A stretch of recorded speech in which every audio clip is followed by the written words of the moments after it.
The bullet punched through the map an inch from Ida Sullivan's fingers, and she dove behind the desk as splinters exploded across her late father's surveying office. Silver Junction, Louisiana, 1896, and Sheriff Orson Sullivan was already returning fire through the window before she could catch her breath. "Stay down." His voice was steady, but his jaw was tight, and Ida realized this was the third ambush in 2 days since her uncle Hollister Caldwell learned she had maps of every canyon pass within 50 miles. They are after the survey notes. She grabbed the leather satchel and shoved rolled maps inside, while bullets thudded into the wall above them. "Then, we move now."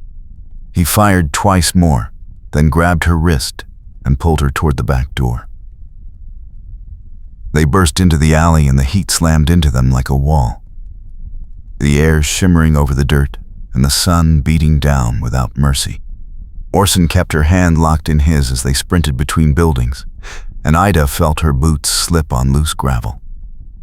She stumbled, and he caught her around the waist without breaking stride, his arm solid and warm against her ribs.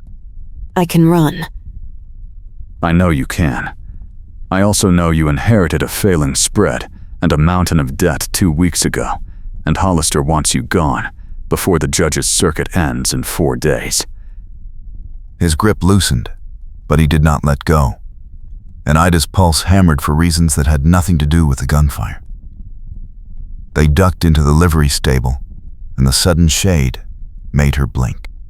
Orson released her and moved to check the street, while Ida leaned against a support beam and tried to calm her breathing. You think my uncle hired those men? "I know he did. Hollister Caldwell has been running a cattle-rustling ring through a hidden canyon pass for months, and your maps would prove it." He turned back to face her, and his expression was grim, but his eyes softened when he saw her clutching the satchel. "I need those maps to finish this case, and you need me to keep you alive long enough to sign the deed. So we work together." You are very direct. "And you are very stubborn.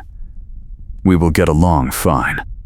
Ida felt a laugh bubble up despite everything, and Orson's mouth twitched into an almost smile before hoofbeats sounded outside, and they both froze. The loft. She pointed up, and Orson nodded. They climbed the ladder fast and pressed themselves flat in the hay as 3 riders entered below. Ida could see through the cracks in the floorboards, and her breath caught when she recognized the lead rider, a broad man in expensive clothes who smiled while he spoke. It was Hollister Caldwell, and when he smiled, his gold tooth flashed in the dim light. The hired guns with him shifted uneasily, and one asked where the woman went. Hollister's smile widened, and Ida felt Orson's hand find hers in the hay, his fingers lacing through hers in silent reassurance. "That tell. The gold tooth. He only smiles when he is lying."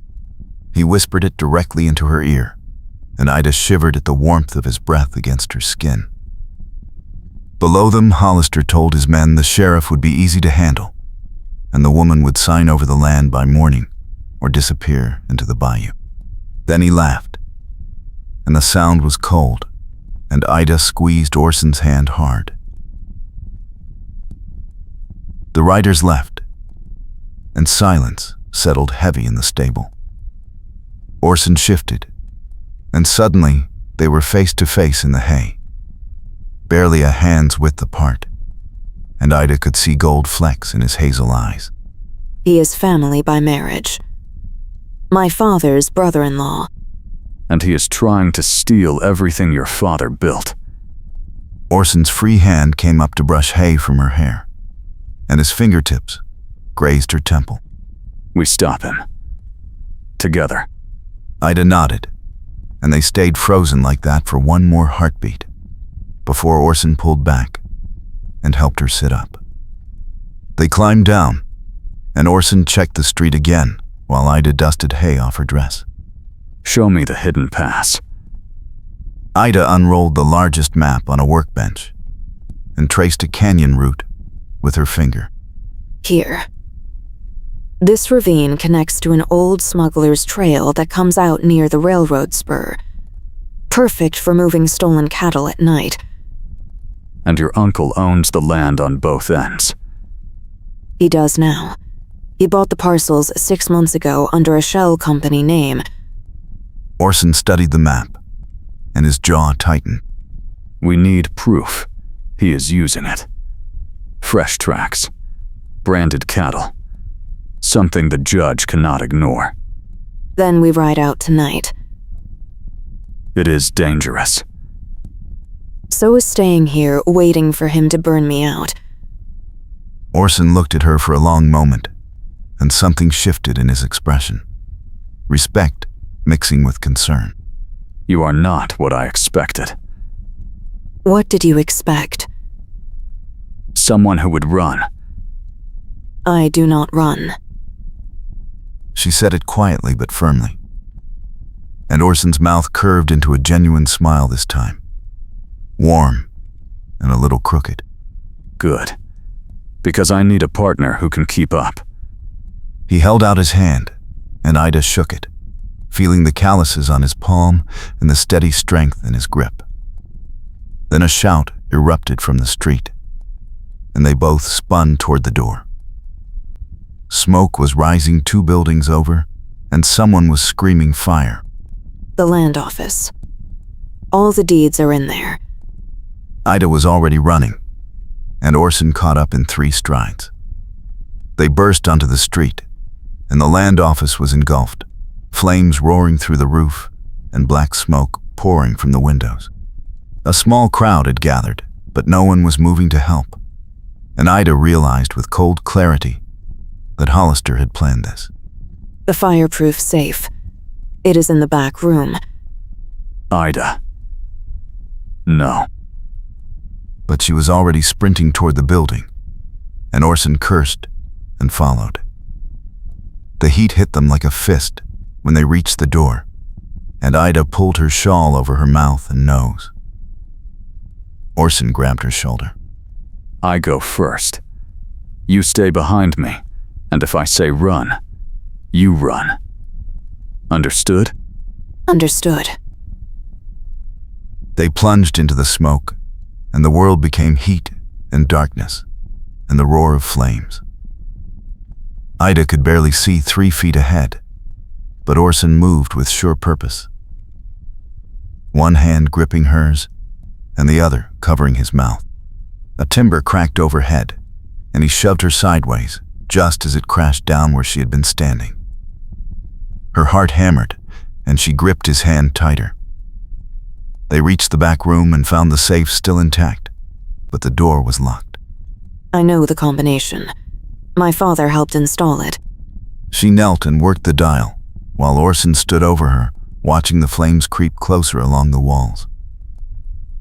The heat was unbearable, and sweat poured down her face, and her hands shook, but she forced them steady. The lock clicked, and the safe door swung open.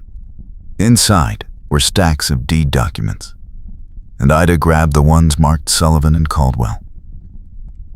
Orson pulled her to her feet. We go now. They turned back toward the front, but the doorway was gone, consumed by a wall of fire. Orson scanned the room and spotted a small window near the ceiling. There. He dragged a filing cabinet under it and climbed up, smashing the glass with his elbow. Then he reached down for Ida. Come on. She climbed onto the cabinet, and he grabbed her under the arms and lifted her toward the window. The opening was narrow, and Ida had to twist sideways to fit through. She felt the rough wood of the frame scrape her shoulders, and then she was falling and hit the dirt outside hard enough to knock the wind from her lungs. A second later, Orson dropped beside her and rolled to his feet, pulling her up. They staggered away from the building and collapsed against the side of the livery stable, gasping for air. Ida still clutched the deeds, and Orson was coughing hard, but his eyes were clear when he looked at her. You all right? I think so. You? I have had better days. He reached over and gently pulled a splinter from her hair, and Ida became acutely aware of how close they were sitting, shoulders pressed together, legs stretched out side by side in the dirt. Thank you. You would have gone in alone. Probably. That is what I thought. He did not move away, and neither did she. The heat from the fire was still intense, but the warmth where their shoulders touched felt different, safer. Orson, Yeah, we need to move before Hollister's men come looking. I know. But he stayed another moment, his gaze locked on hers, before he stood and offered his hand. She took it, and he pulled her up in one smooth motion that brought them chest to chest for a heartbeat before he stepped back. They moved quickly through the alley and reached the edge of town where Orson kept a spare horse at a friend's corral. He saddled 2 mounts in silence, and Ida watched him work, noting the efficient way his hands moved and the set of his shoulders. You have done this before. What? Stolen horses? Run from danger with a woman you barely know. Orson paused and looked at her over the saddle. No. This is a first. The honesty in his voice made Ida's chest tighten. She took the reins he offered and swung into the saddle. They rode out of Silver Junction as the sun began its descent toward the horizon, casting long shadows across the dirt road. The canyon pass lay 10 miles east, and Orson set a hard pace. Ida matched him easily, and he noted with approval that she sat a horse like someone born to it. Behind them, hoofbeats echoed, and Orson glanced back to see 3 riders closing the distance. Company. I see them. Can you shoot while riding? My father taught me. Orson pulled his rifle from its scabbard and handed it to her, then drew his revolver. Aim for the horse's legs if you have to. I would rather not kill anyone today. Agreed. Ida twisted in the saddle and fired twice. One shot went wide, but the second kicked up dirt directly in front of the lead rider's horse, and the animal reared. The rider fought for control, and the other 2 slowed to help him. Orson grinned. Nice shooting. Lucky shooting. I will take it. They gained ground and reached the canyon mouth as twilight settled in. The pass was narrow, and the walls rose steep on both sides, casting the trail into deep shadow. Orson slowed, and Ida moved up beside him. The trail splits a 1/4 mile in. Left goes to the railroad spur. Right leads deeper into the canyon where the holding pens are. We need to see both. They dismounted and led the horses on foot, moving quietly. The air was still oppressively hot, even with the sun down, and Ida could feel sweat trickling down her spine. Orson stayed close beside her, his presence solid and reassuring. They reached the split, and Orson studied both paths. You take left. I take right. We meet back here in 15 minutes. We should stay together. We need to cover ground fast before those riders catch up. Or before Hollister realizes we found his operation. Exactly. Ida did not like it, but she nodded. Orson caught her hand before she turned away. Careful. You too. She squeezed his fingers once, then moved down the left trail. The path was well worn, and fresh hoof prints marked the dust. Ida followed them to a clearing, where a makeshift corral held 24 cattle, all bearing brands she recognized from neighboring ranches. Her pulse quickened, and she pulled out her notebook to sketch the layout. A sound behind her made her spin, and she found herself face to face with one of Hollister's hired guns. He was young and looked uncertain, but his hand was on his gun. The man opened his mouth to shout, and Ida did the only thing she could think of. She threw her notebook at his face and ran. The man cursed and fired, but the shot went high. Ida sprinted back toward the split trail and heard Orson shout her name. She burst around the corner and slammed into him hard enough to knock them both sideways. Orson caught her with both arms and steadied her, and for a moment they were locked together, her hands fisted in his vest and his arms tight around her back. What happened? Hired gun. He saw me. How many? Just one, but he will bring more. Orson released her, but kept one hand at her waist and drew his gun with the other. The hired gun appeared at the bend, and Orson fired once, the bullet striking rock inches from the man's boot. The man yelped and retreated. That buys us a minute. Move. They ran for the horses and mounted fast. Orson led them down a narrow side trail that climbed steeply up the canyon wall. The horses scrambled for footing on loose rock, and Ida leaned low over her mount's neck. Behind them, shouts echoed, and more gunfire cracked through the air. They crested the rim, and Orson reined in, breathing hard. You found the cattle? 24 at least. All stolen. I found ledgers in a line shack. Hollister has been recording every sale. Why would he keep records? Greed. He plans to claim he bought the cattle legally if anyone questions it. Ida stared at him, and understanding dawned cold and sharp. He needs my land to complete the supply chain. The canyon pass crosses my property. And with your father's survey maps, he can prove clear title to the route. That is why he wants me to sign over or disappear. Yes. The pieces fell together with terrible clarity. Ida felt anger rise hot in her chest. Then we make sure the judge sees those ledgers and the cattle.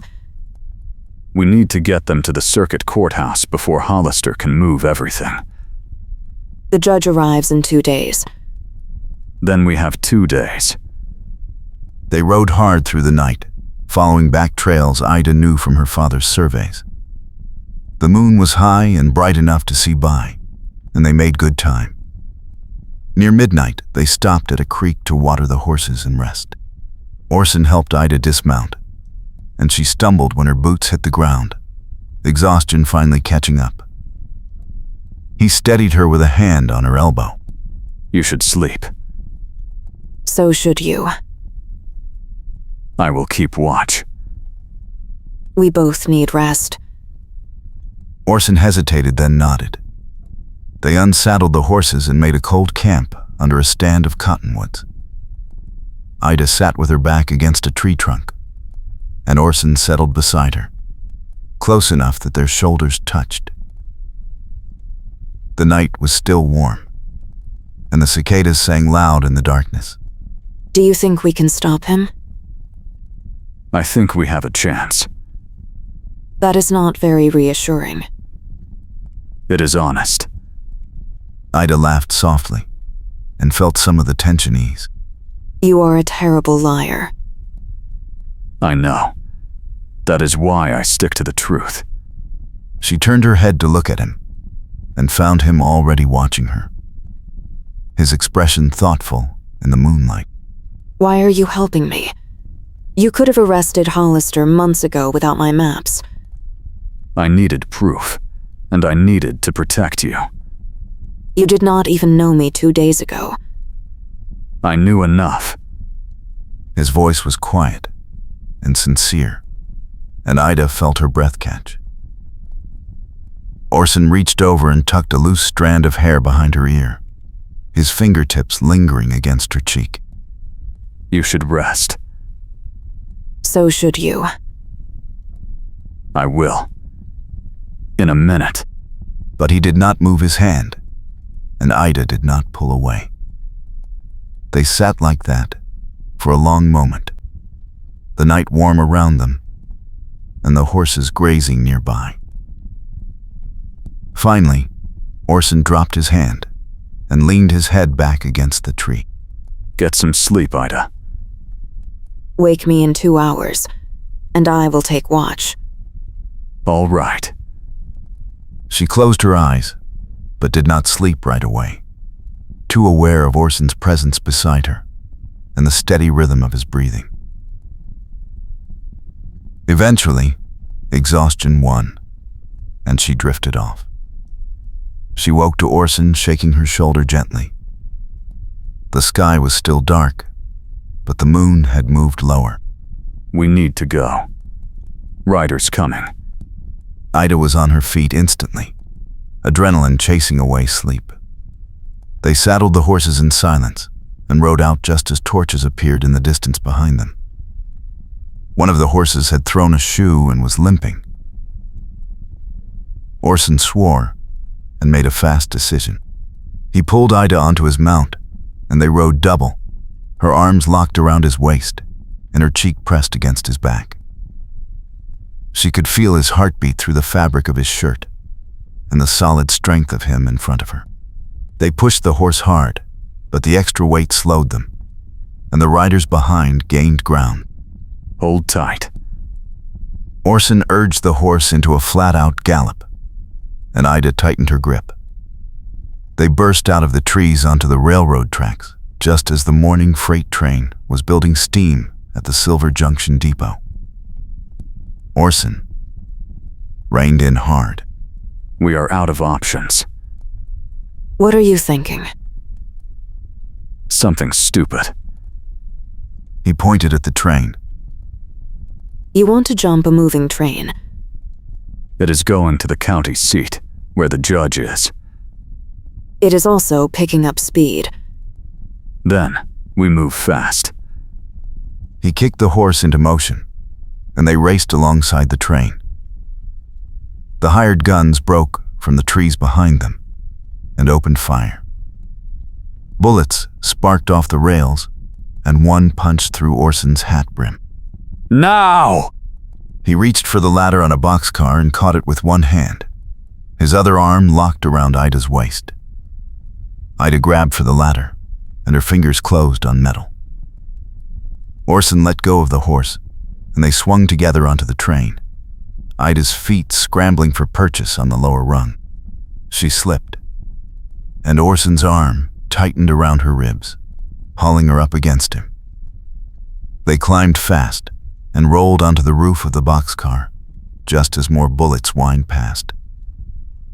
The train picked up speed, and the hired guns fell behind, their horses unable to keep pace. Orson and Ida lay flat on the roof, gasping for air. That was stupid. I know. It worked. I know that too. Ida started laughing and could not stop, the adrenaline and relief and sheer absurdity of the moment overwhelming her. Orson watched her for a second, then started laughing too. They lay there on the roof of a speeding train, laughing like lunatics while the sun rose golden over the Louisiana Bayou borderlands. Finally, Ida caught her breath and turned her head to find Orson looking at her with an expression she could not quite name. You are something else. Ida Sullivan. Is that a compliment? It is the truth. He reached over and brushed his thumb across her cheekbone, wiping away a smudge of soot. The touch was gentle and deliberate, and Ida's pulse jumped. Orson, Yeah. we should probably not lie on top of a moving train. Probably not. But neither of them moved for another moment. Then Orson sat up and helped Ida to her feet. They made their way carefully to the end of the car and climbed down the ladder to the coupling platform between cars. The train rocked and swayed, and Orson kept a steadying hand at the small of Ida's back. They found an empty boxcar with the door partially open and slipped inside. The space was dim and dusty, but out of the wind. Ida sank down against the wall, and Orson sat beside her.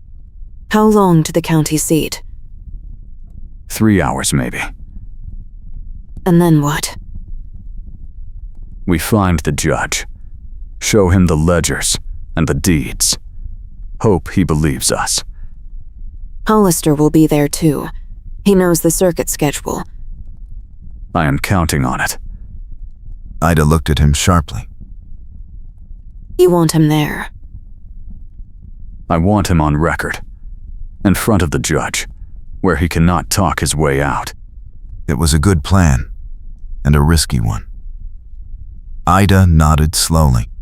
What if he runs? He will not. He is too arrogant. Orson pulled the stolen ledgers from his coat and flipped through them. Besides, he thinks we are dead or close to it. He will not expect us to show up at the courthouse. Then we have the advantage. For now.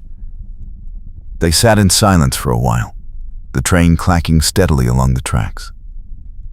Ida felt exhaustion pulling at her again, and she let her head rest against Orson's shoulder.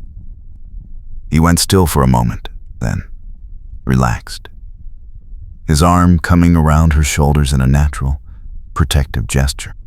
Sleep. I will wake you when we get close. You need sleep too. I am fine. Liar. Maybe. Ida smiled and closed her eyes. This time she did sleep, safe in the circle of Orson's arm with the train rocking them like a cradle. She woke when the train began to slow, and Orson gently shook her. We are here. They climbed out of the boxcar as the train pulled into the county seat station. The town was larger than Silver Junction, bustling with morning activity. Orson led the way through the streets to the courthouse, a solid brick building at the center of the square. They climbed the steps, and Orson rested his hand at the small of Ida's back, a gesture that felt both protective and possessive. She glanced at him, and he met her eyes with a small smile. They entered the building and found the circuit judge's temporary chambers on the second floor. A clerk stopped them at the door. The clerk was a thin man with spectacles who looked them over with disapproval. Sheriff Orson Sullivan from Silver Junction. I need to see Judge Harlan immediately. The clerk sniffed. He said the judge was in session and could not be disturbed. This is an emergency involving railroad fraud and murder. He will want to hear it. The clerk hesitated, then disappeared into the chambers. A moment later he returned and gestured them inside. Judge Harlan was a broad man with silver hair and sharp eyes. He looked up from his desk as they entered. Judge Harlan, I am Sheriff Sullivan, and this is Miss Ida Sullivan. We have evidence of fraud and conspiracy involving Hollister Caldwell and the Gulf and Western Railroad. The judge leaned back in his chair, fingers steepled. He said he knew Caldwell, a respected businessman. This was a serious accusation. Orson placed the ledgers on the desk and opened them. Caldwell has been paying the railroad agent to condemn properties along the planned rail line. Once the owners are forced out, Caldwell buys the land at auction for pennies. He then sells it back to the railroad at full price. He has stolen tens of thousands of dollars and at least 3 properties. Ida stepped forward and laid out her maps, pointing to the marked properties. My father discovered the scheme. He marked these locations and kept copies of the falsified assessments. Caldwell had him killed to keep it quiet. The judge studied the maps and ledgers in silence. His expression grew darker as he turned pages. Finally, he looked up. He asked if they had proof Caldwell was involved in the murder. Orson nodded. We have a witness who saw Caldwell's hired guns at the scene. And we have this. Orson pulled out the locket and set it on the desk. The judge opened it and stared at the photograph inside. His face went pale. The judge said that photographs should not exist. The woman in it was his late sister. She had been engaged to Caldwell 40 years ago, but broke it off when she discovered his true nature. She died a year later in a riding accident that was never fully explained. He kept her picture all this time. The judge closed the locket slowly. He said Caldwell was a man who never let go of anything he believed he owned. He looked at Orson and Ida with something like respect. He said he would issue a warrant immediately. But he warned them Caldwell was dangerous and well-connected. They would need to be careful. We will be. They left the courthouse with the warrant folded in Orson's pocket. Ida felt a grim satisfaction, but also a creeping dread. Caldwell would not surrender quietly. As they walked back toward the train station, Orson suddenly pulled her into an alley. What is it? We are being followed. Ida risked a glance back and saw two men in dark coats moving through the crowd behind them. One had a scar across his jaw. The other wore a flat-brimmed hat pulled low. Caldwell's men. They must have been watching the courthouse. Orson took her hand, and they ran. The alley opened onto a side street lined with shops and market stalls. They ducked between carts and awnings, weaving through the crowd. Shouts rose behind them. Ida's lungs burned and her legs ached, but she kept pace with Orson, his grip on her hand steady and sure. They turned a corner and found themselves in a narrow lane between two warehouses. Orson pulled her behind a stack of crates, and they pressed close together, trying to catch their breath. Ida could feel his heart pounding against hers. Stay quiet. Footsteps echoed in the lane. The two men appeared at the entrance, moving slowly, scanning the shadows. One of them drew a pistol. Ida held her breath. Orson's arm tightened around her waist. The men came closer. 10 feet. 5. Orson exploded from behind the crates, crashing into the first man and sending him sprawling. The gun skittered across the cobblestones. The second man lunged for Orson, but Ida grabbed a loose plank from the crates and swung it hard, catching him across the back. He stumbled, and Orson punched him square in the jaw. The man dropped. Orson picked up the fallen pistol and checked it. He looked at Ida with something like pride. You are getting good at this. I had a good teacher. Come on. They will wake up soon. They ran again, this time heading for the docks. Orson said there was a barge that ran supplies down the bayou to Silver Junction. If they could catch it, they would be home by nightfall. They found the barge loading crates of grain at the wharf.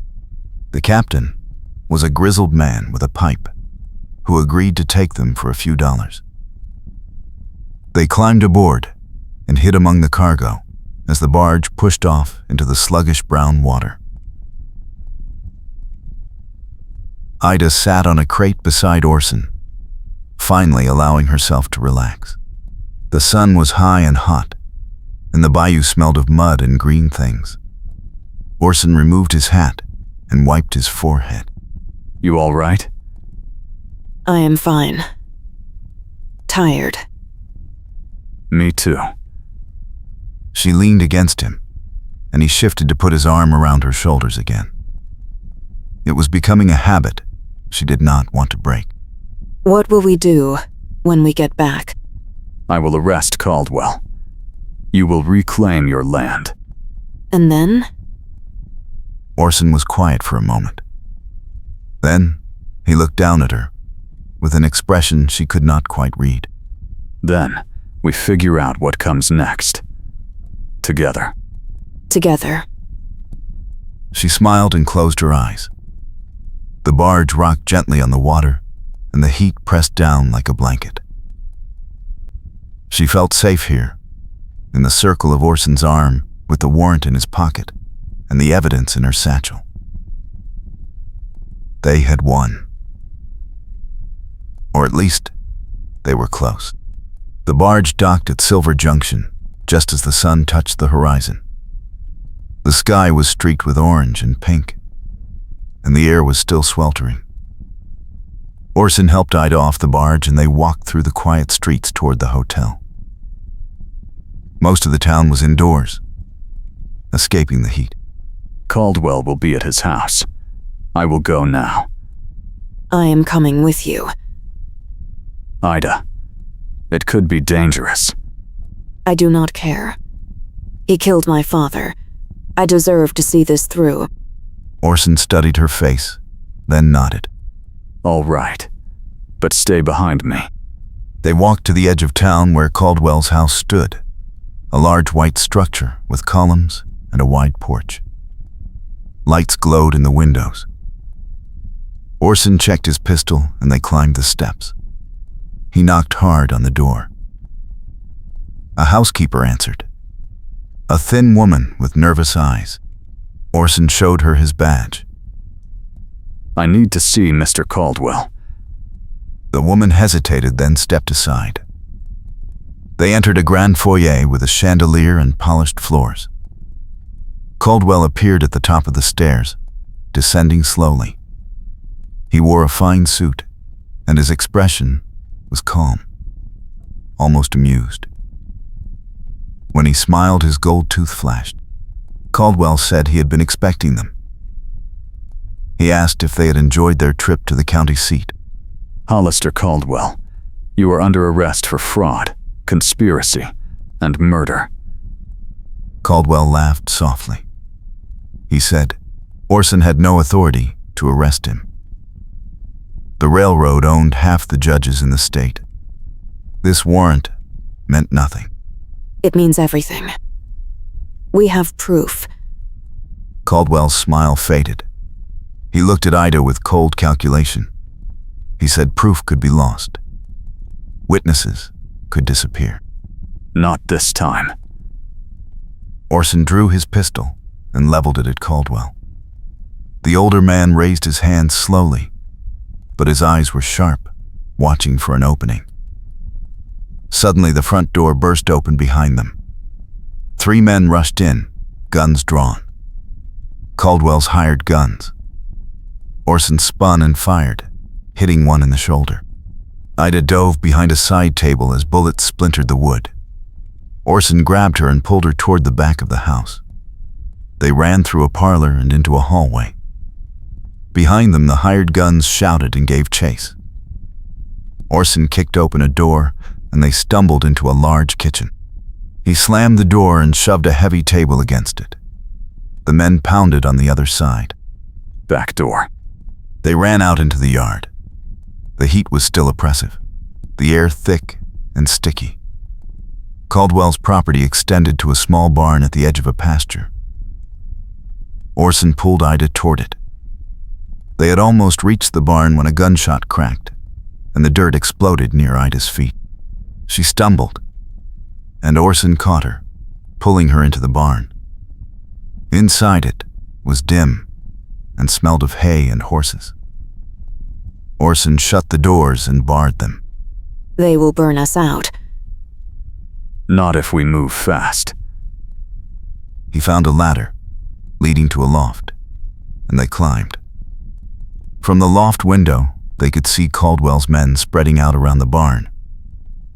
4 of them, all armed. Orson swore under his breath. We are pinned. Not for long. Ida pointed to a window on the opposite side of the loft. It opened onto the pasture where several horses grazed. If we can reach the horses, we can outrun them. Big if. You have a better idea? Orson grinned despite the situation. No. Let us do it. They climbed down from the loft and moved to the back of the barn. Orson eased the rear door open a crack. The closest horse was 20 yards away. Between them and the horse was open ground. On 3. 1, 2, 3. They bolted from the barn. Shouts erupted behind them, and bullets whined past. Ida ran harder than she ever had, her lungs screaming. Orson was beside her, firing back at their pursuers. They reached the nearest horse, and Orson grabbed its mane, swinging up. He reached down and hauled Ida up behind him. She wrapped her arms around his waist, and he kicked the horse into a gallop. They tore across the pasture toward the tree line. More shots rang out, but they were moving too fast. The trees swallowed them, and they plunged into the darkness of the bayou forest. The horse slowed as the undergrowth thickened. Orson guided it carefully through the tangle of cypress roots and Spanish moss. The air was even heavier here, humid and buzzing with insects. Ida kept her arms tight around Orson's waist, her cheek pressed against his back. She could feel his heart pounding through his shirt. We need to circle back to town, but stay off the main road. They will expect that. Then what do you suggest? The Bayou Channel. There is a shallow ford 2 miles east. We can cross there and come into town from the opposite side. How do you know that? I mapped it. Remember? Orson laughed, a sound of pure relief and admiration. You are something else. Ida Sullivan. They rode east, following the edge of the bayou. The water was dark and still, reflecting the orange sky. Frogs croaked in the reeds, and somewhere, a heron called. Ida scanned the trees behind them, but saw no sign of pursuit. After a while, they reached the ford. The water was low, barely knee-deep on the horse. They crossed without incident and emerged on the far side. The town of Silver Junction was visible in the distance, the church steeple rising above the rooftops. We should stable the horse and get to the hotel. Judge Harlan will be there tonight. What if Caldwell gets to him first? Then we make sure we get there second. They rode into town as the sun set, painting the sky in shades of crimson and gold. The stagecoach station was quiet, the hotel windows glowing with lamplight. Orson dismounted and helped Ida down. His hands lingered at her waist, and she looked up at him. For a moment, neither of them moved. Orson, Yeah? thank you. For everything. We are not done yet. I know. But still. He smiled and brushed a strand of hair from her face. Come on. Let us finish this. They stabled the horse and walked to the hotel. Inside, the clerk directed them to the judge's room on the second floor. Orson knocked, and a deep voice called for them to enter. Judge Harlan was a large man with a white beard and sharp blue eyes. He sat at a desk reviewing papers. He looked up as they entered. The judge studied them with a frown. He said he had been expecting them. Caldwell had already come to see him an hour earlier. What did he tell you? The judge said Caldwell had filed a claim against Ida's property, alleging unpaid debts and fraudulent inheritance. He had also accused Orson of corruption and interfering in a legal matter. It is all lies. The judge raised a hand. He said he had not made a decision yet. He wanted to hear their side. Orson laid the ledgers on the desk, and Ida opened the satchel with the maps and documents. They explained everything. The cattle rustling through the hidden canyon pass, the falsified debts, the locket with the photograph proving Caldwell had been stealing from families for years. The judge listened in silence, his expression unreadable. When they finished, he leaned back in his chair. The judge said the evidence was compelling, but Caldwell was a powerful man with influential friends. He asked if they had any witnesses. The families he stole from. The ranchers who lost cattle. They will testify. The judge nodded slowly. He said he would convene a hearing in the morning. If the evidence held up, he would rule in Ida's favor and issue a warrant for Caldwell's arrest. But until then, they should stay out of sight. Caldwell's men were still in town. We will be careful. They left the judge's room and walked down the hall. Orson stopped at the top of the stairs and turned to Ida. You should get some rest. I will keep watch. You need rest, too. I will manage. Orson. She stepped closer and took his hand. We are in this together. Remember? He looked down at their joined hands and then met her eyes. Together. They stood there for a long moment, the hotel quiet around them. Then Orson lifted her hand and pressed a kiss to her knuckles. The gesture was simple, but it sent warmth flooding through Ida's chest. Get some sleep. I will be right outside your door. Promise? Promise. Ida reluctantly let go of his hand and went into her room. She heard Orson settle in the hallway outside. Despite everything, she felt safe. She lay down on the bed and closed her eyes. Sleep came quickly. She woke before dawn to the sound of shouting. Orson was pounding on her door. Ida, get up! Caldwell is here! She grabbed the satchel and yanked the door open. Orson was already moving down the hall. He brought his men. They are surrounding the hotel. The judge? Already awake.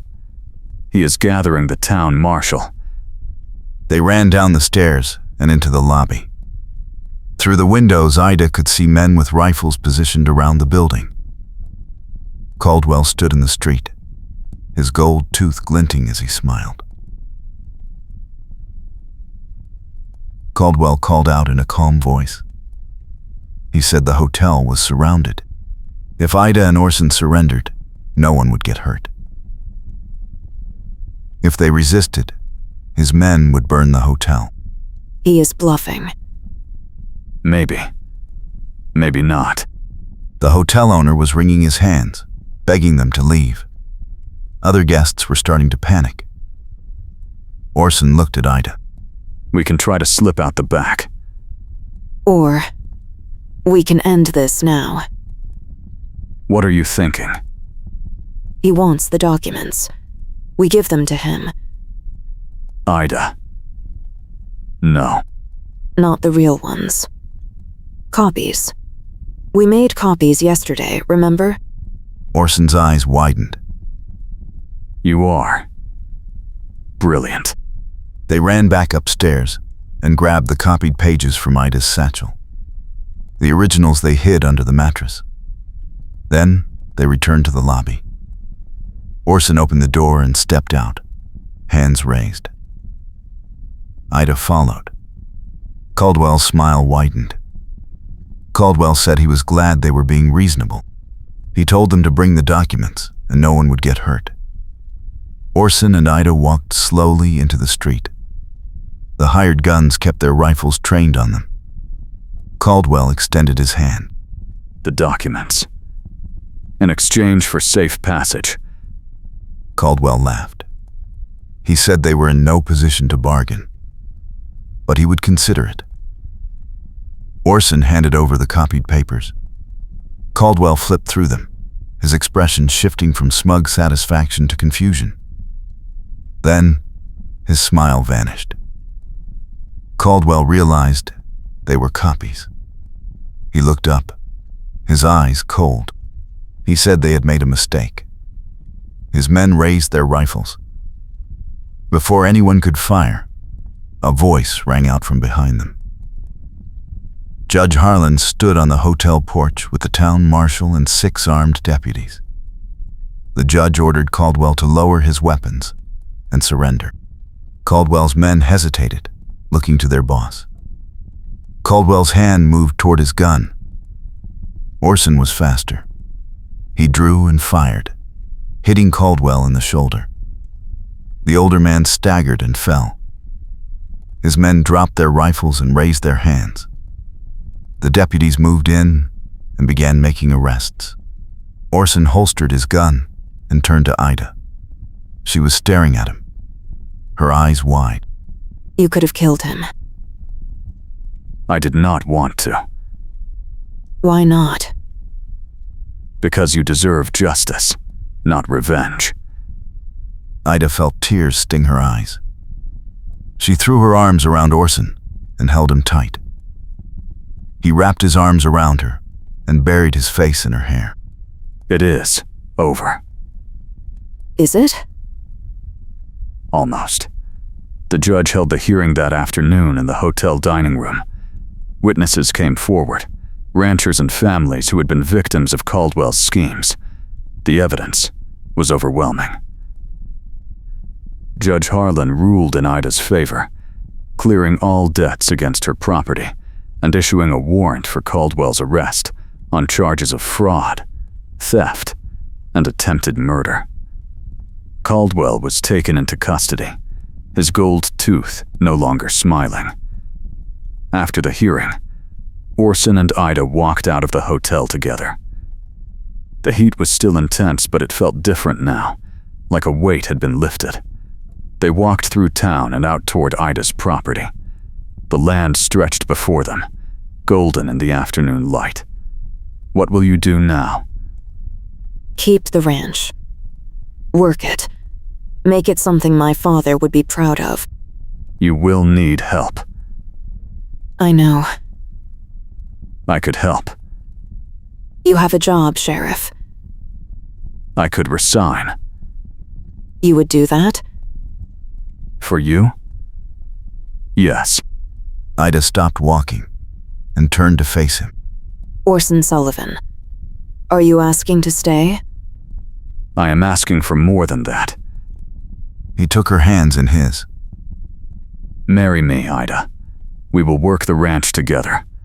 Build something together. You are serious. Never been more serious in my life.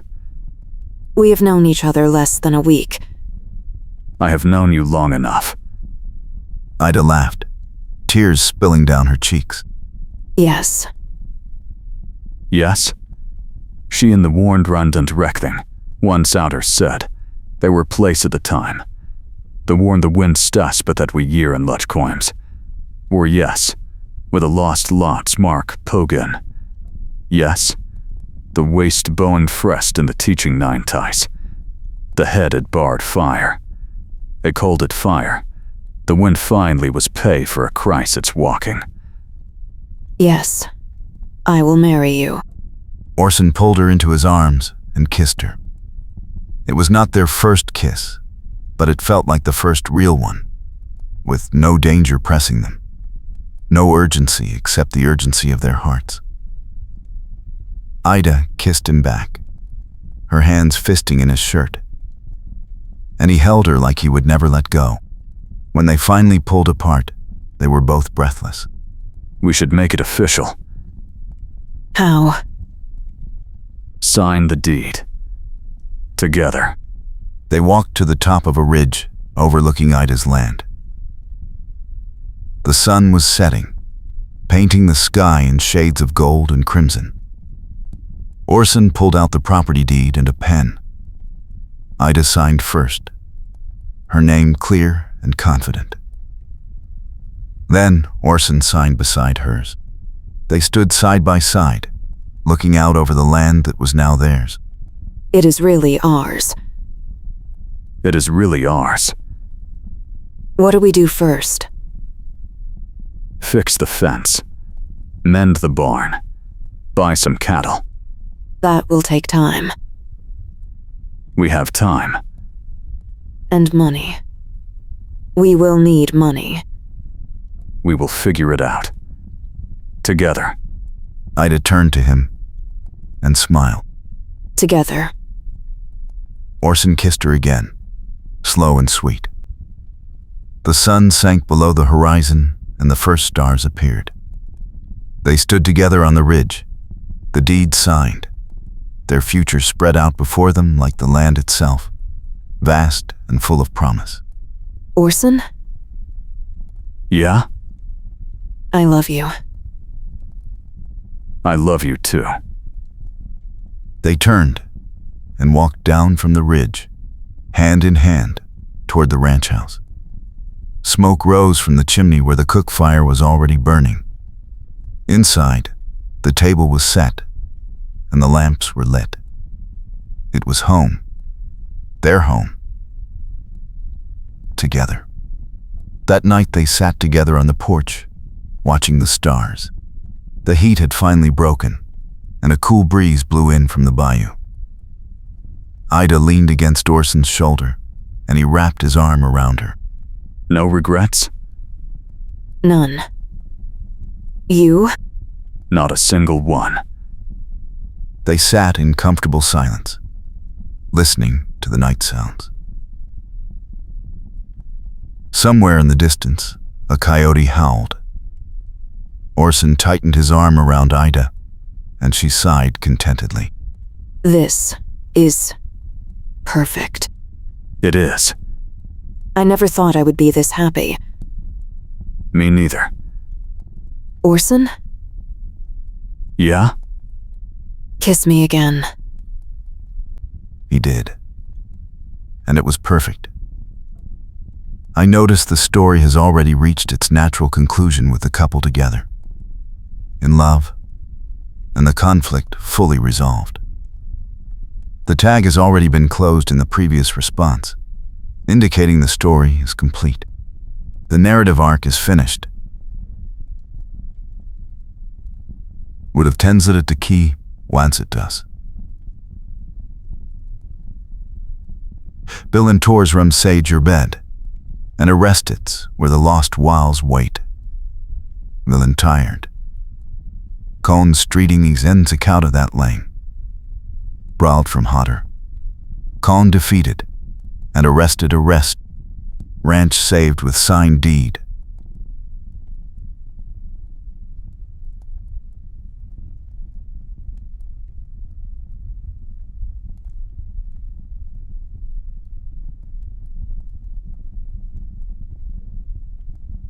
Ranch saved. With signed deed.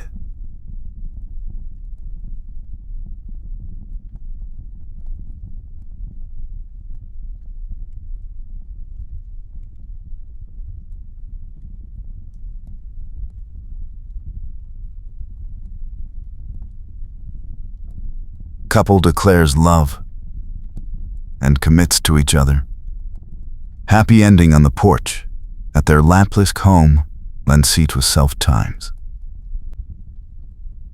Inst rest mein Tors Renatra Hamfront, the weather lamp place were a clause for the roused white. Happy ending on the porch.